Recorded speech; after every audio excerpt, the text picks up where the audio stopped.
Welcome to this very special episode of A Wide Angle. We are here to discuss this book. It's called The People Next Door, written by TCA Raghavan, who retired as India's High Commissioner to Islamabad and has, of course, served in the Foreign Ministry as a diplomat on the Pakistan desk, specifically for a fair amount of your career. Mr. Raghavan, thanks very much for joining us. I want to start by asking you start by telling everyone you're not writing a memoir. And you're not writing a policy book, but you're writing a history book. It's full of lovely little anecdotes of people I haven't heard about as well until I read this book.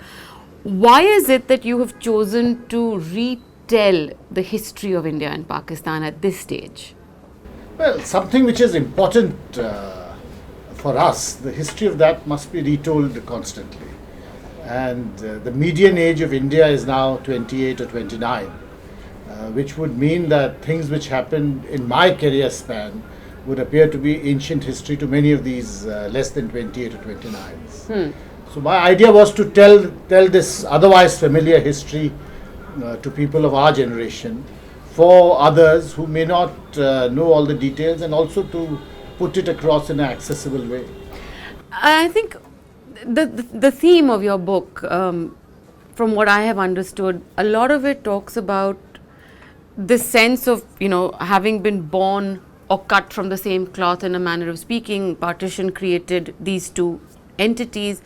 But because it was a creation born out of hostility, that sense of hostility has kind of become a part of the psyche of both nations. And that psyche fundamentally doesn't allow us to even contemplate any kind of friendship, really. Well, that is so. The beginnings of India and Pakistan were mired in bitterness, mistrust, distrust, and so on. But from the very beginning, there was a different part of the psyche too, which was that you have to put the past behind you and move ahead. And this was something which was very evident from immediately after the months after partition. So even at its most bitter moments, you had India and Pakistan reaching out to each other to see if some kind of a normal, stable relationship could be salvaged even in very difficult times. Now, it is true that these attempts towards stability have not been successful, or not always been successful. Nevertheless, this is what I've tried to argue, that it is in the nature of things that these attempts will continue to be made by us. And by the Pakistanis, or primarily by the Indians? I think the initiative will have to essentially come from India, because you're the larger country, you're the more stable power, and your institutions work in a much more coherent way than is in the case of Pakistan. In an atmosphere like the one we're in today, where somebody who's critical is termed anti-national immediately, how do you reconcile those two realities? That on the one hand, India needs to be the bigger country, needs to take the position of trying to create peace in the subcontinent, peace between India and Pakistan. On the other hand, you have a domestic climate that clearly has no patience for it. Well, my reading of this history has been that the present domestic climate, especially or in particular where Pakistan is concerned, in fact is not so new. And these very hardline views or very extreme views have always been there. So your policy has always been molded by these two separate impulses. And you cannot, I don't think it's possible to say, or it would be historically correct to say, that you have views today which have never been there before in Pakistan. These views have always been there. And if you look at the history of the relationship and the kind of provocations which it has been subjected to some extent, it is inevitable that these views would be there. So how do we work around them? Because as a diplomat, as a career diplomat who's focused on Pakistan, who's focused on building peace with this, crucial neighbor, the fact of the matter is, we can't just wish Pakistan away. They're on our borders. They're a dysfunctional state for the most part. They have a huge security risk, which not only impacts them internally, but the wider region. These are our realities. So what do we do? Because the perception also is that every time India does hold out a hand of friendship, forces within Pakistan, presumably from the military or from religious outfits that don't want to see a peace dividend kind of unfold, will do their best to undermine them, whether it's in the nature of terror attacks, whether it's in the nature of rabble rousing within Pakistan, ratcheting up the rhetoric on in Afghanistan, for example. These are things we see happen time and again. Well, certainly what you're saying is true. And this is in fact the major difficulty with regard to Pakistan policy, that no matter what you do, at some stage there will be setbacks to it. But there are 2 points to my mind which are relevant. Firstly, neighboring country relationships are always difficult. It's not just India and Pakistan. If you look around the world, neighboring country relationships are always difficult, especially if you have a large country with a smaller neighbor, plus the overhang of history, of course. So, to that extent, it's not as if you're dealing with a unique situation or your diplomats have a situation which is unprecedented. These factors have always been there. But secondly, I would say that there's also other positives to look for, which is the nature of internal changes in Pakistan, and more importantly, the nature in which Pakistan is now interfacing with the rest of the world. And clearly, although it's a slow process, you cannot make too much out of it, but clearly it cannot continue in this way forever. And the evidence which is now coming up is that more and more people in Pakistan realize that they have to discard policies which are counterproductive as far as Pakistan's own interest is concerned. Coming to the bilateral relationship, really, whether it is a Lahore that led to a Kargil, or a Christmas visit by the Prime Minister that led to a Pathankot, there is always this sense, and as the mistrust that you keep coming back to in the book, that sense of hostility, that no matter what, there's always a constituency waiting to ensure that mistrust isn't erased or certainly not done away with completely. That's the fundamental challenge. Absolutely, I agree with you. But if you're hard-headed and realistic about it, you take it as a given and then see what is to be done next. Because as you said, you cannot wish Pakistan away. It is the 5th largest country in the world. It has nuclear weapons. It's fundamentally unstable. And people look to you to settle issues in your own neighborhood. When we talk, the Indian side talks sometimes to someone like me in two voices. On the one hand, as far as Kashmir is concerned, it's an internal matter. Kashmir is an integral part of India, and therefore Pakistan has no role in any dialogue that takes place between Delhi and Kashmir. On the other hand, Delhi has been constantly and consistently, certainly in my career as a diplomatic correspondent as well, looked outwards, looked for validation from the international community for its censure of Pakistan. So even if you take what happened recently at BRICS, for example, why do we need that validation constantly? I don't think it's so much of a validation as the fact that diplomacy always is in an international environment. If you look at 1971 and if you look at the steps which led up to the 1970 war and the aftermath of that, it was very much of an international play. Right. It wasn't just India and Pakistan dealing with each other. Every major power was associated and involved in that particular situation. And certainly both India and Pakistan sought to use the international environment to their own advantage in whatever way they could. India did it much better, which is why the events flowed in a particular direction. So I don't think if we look to other countries to say the same things as you are saying, it's looking for validation. Pakistan very much is an integrated part of an international environment. It has vital links to the world. It has a huge diaspora. It depends a great deal on external economic linkages and so on. So to the extent you can use that environment to secure your own interests, I would say that's what diplomacy is about. Not only in the context of the diaspora, I think the world looks to Pakistan to continue playing some kind of a role as far as Afghanistan is concerned to keep things, I don't know, stable is the wrong word, but to play some role. And when we look at what Donald Trump said, for example, when he unveiled his new Afghanistan policy, it was an interesting way that he kind of positioned India in that entire framework, where you're looking for India to play a greater role on the economic and development front, not talking about any military role for India at the moment, but at the same time, pointing fingers at Pakistan, but at the same time telling Pakistan that it remains a critical ally. So that kind of points to what you're saying, that the international community is also recognizing Pakistan's I think Pakistan has a vital role to play in Afghanistan. Its currency is used in maybe a large part of Afghanistan. It has given shelter to a very large number of Afghan refugees. It has old historical and other connections. It is nobody's case that Pakistan does not have a major role to play. The problem people have is that the manner in which it is discharging a particular role is very negative. And it is using these 60s and 70s type stereotypes in a situation which is quite different. So the problem is the nature of the role it is playing, not the fact that it has a role to play. I think, but for us, for India, in Afghanistan, it's a huge security concern. Pakistan sponsored activity, attacks by the Haqqani network, for example, on Indian missions in Pakistan.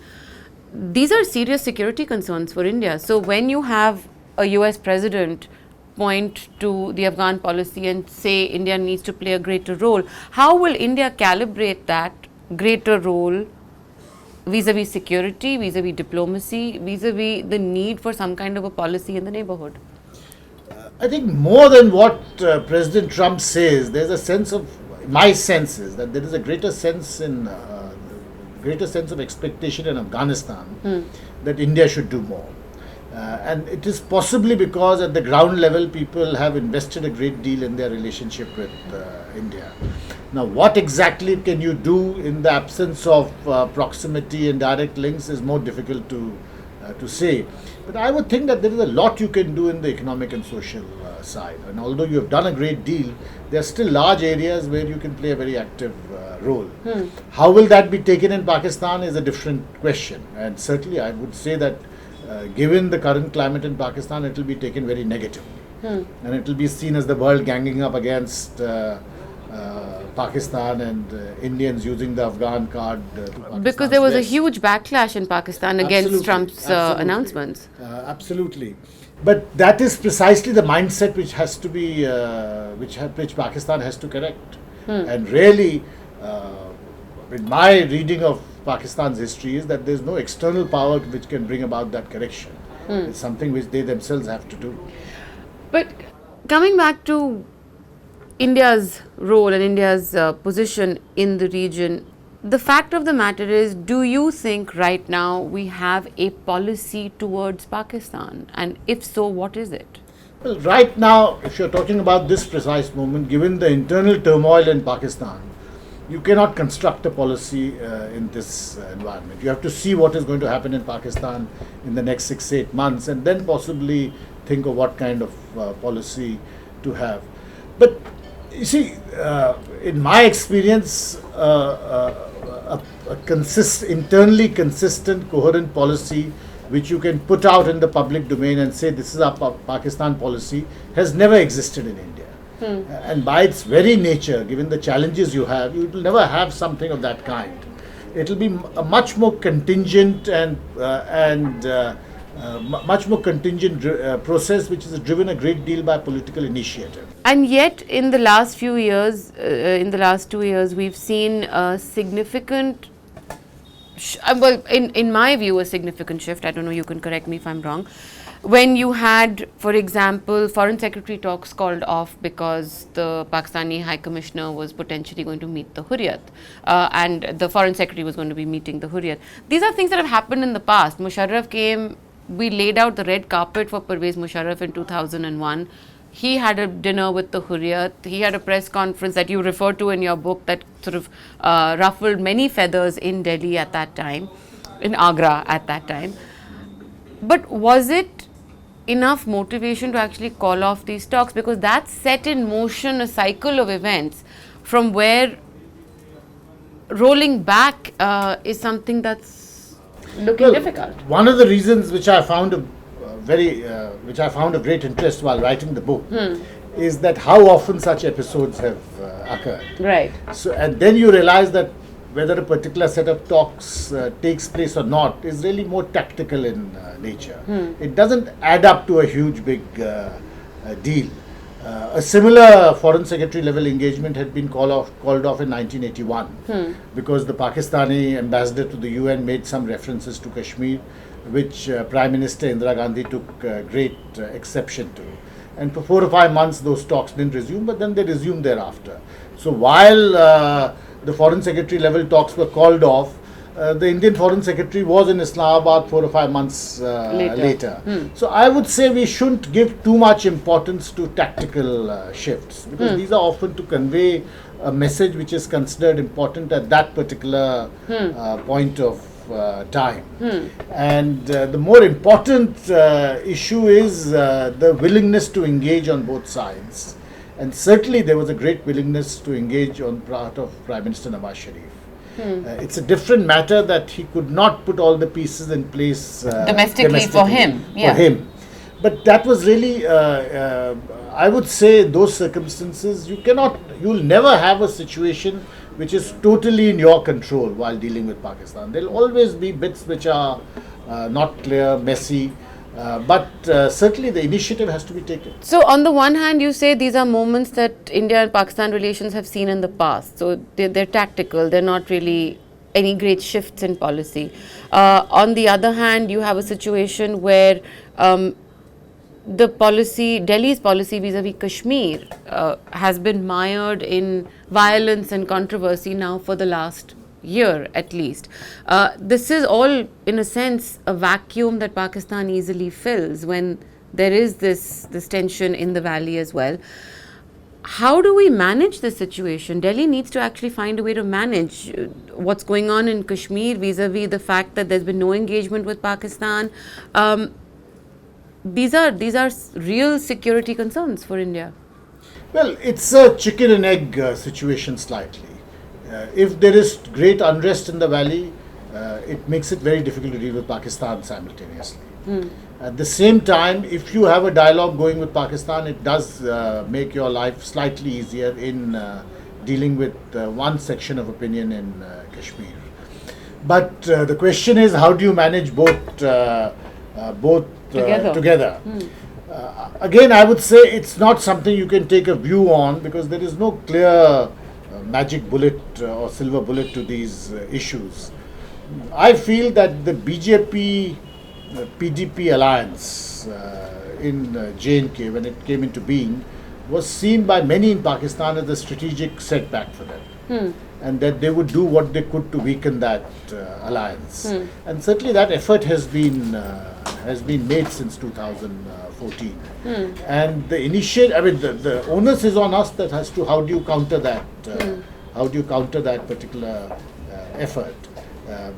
Because certainly there is a section of opinion in Pakistan which would be only too happy if you get mired more and more into dealing with civil insurgency in Kashmir. Also, what analysts have consistently said is that when there is no dialogue between Delhi and Kashmir, the vacuum is filled by these forces that are perpetrating violence, that are creating further divisions.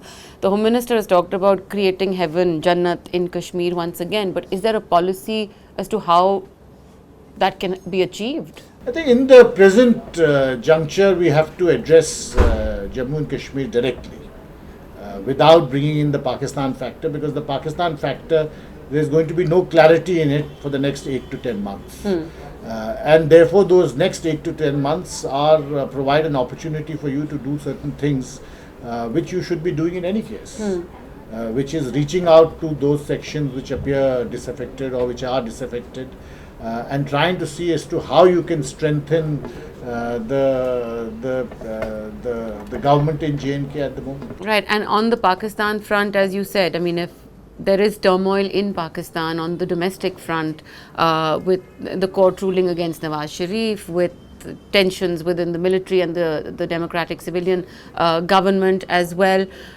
Just wait it out, because that seems to be the policy over 70 years. I mean, you kind of wait it out until the next crisis is sort of... Well, there is nothing you can do about it except wait it out. And really, every country in the world is doing the same thing. Yeah. Because as I said, it's a country of 200 million people. There is no way an external power can reorder its domestic politics. So for us, they continue to remain the people next door. Many of them we've engaged with at social levels, and in a manner of speaking, that's a part of the schizophrenia that you also refer to in your book, about how we can be extremely warm and hospitable to each other and yet not address these underlying tensions, especially at social gatherings or weddings or things like that, cultural events, because we're all talking this language of peace, but in a sense, who are we who are talking this language of peace as well? Well, that is so amongst in social interactions. Yeah. But I think in intergovernmental interactions, or in most serious, in the most serious Pakistan-India interfaces, there is a great deal of discussion about what divides us and what can be done about it. But I would agree with you, in social gatherings, it's not just good behavior, it's common sense that you don't go into... Just brush it under the carpet. Yes, and you don't venture into minefields. So, since you played both roles as, the intergovernmental level and the diplomatic level, and also as a diplomat serving in Pakistan, had social roles to fulfill, what minefields did you avoid on your own? Give us maybe two of your most memorable exchanges or stories about Pakistan. Well, I remember when I was first going to Pakistan in 2003, the only instruction I was given was that there are enough problems between India and Pakistan, don't create more problems. And I think it's very, very sensible advice for anyone going to Pakistan. That it's a very complex, difficult, prickly relationship. There's no way one person is going to set it right. So if we keep it in mind, it's always useful, because then you're not so much in their face all the time. Because in Pakistan, the other thing to remember is that there's no argument to be won or point to be settled, because they have a particular view of their past and present, and you have a different view.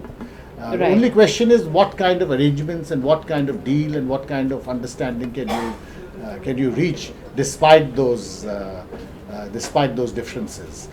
Now, anecdotes, there are many in the book, not so much about myself, but about many of my predecessors, and many of them really summarize what it is like to serve as an Indian diplomat in Pakistan, or as an Indian to live in Pakistan for some length of time, as indeed it would be true of a Pakistani living in India. Right. One final question, because every time you speak, then I come up with another one and another one.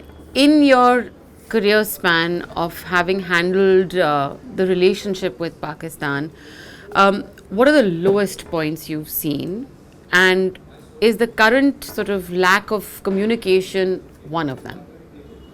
No, the lowest point I would say was in the period post Agra, especially after the attack on Parliament.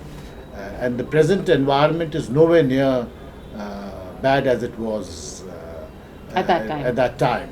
And certainly during the Kargil time too, it was a very bad time. So I think that sense of history is important, that it's not as if we haven't reached a stage of pulling back diplomatic and I don't think we have been anywhere near that stage.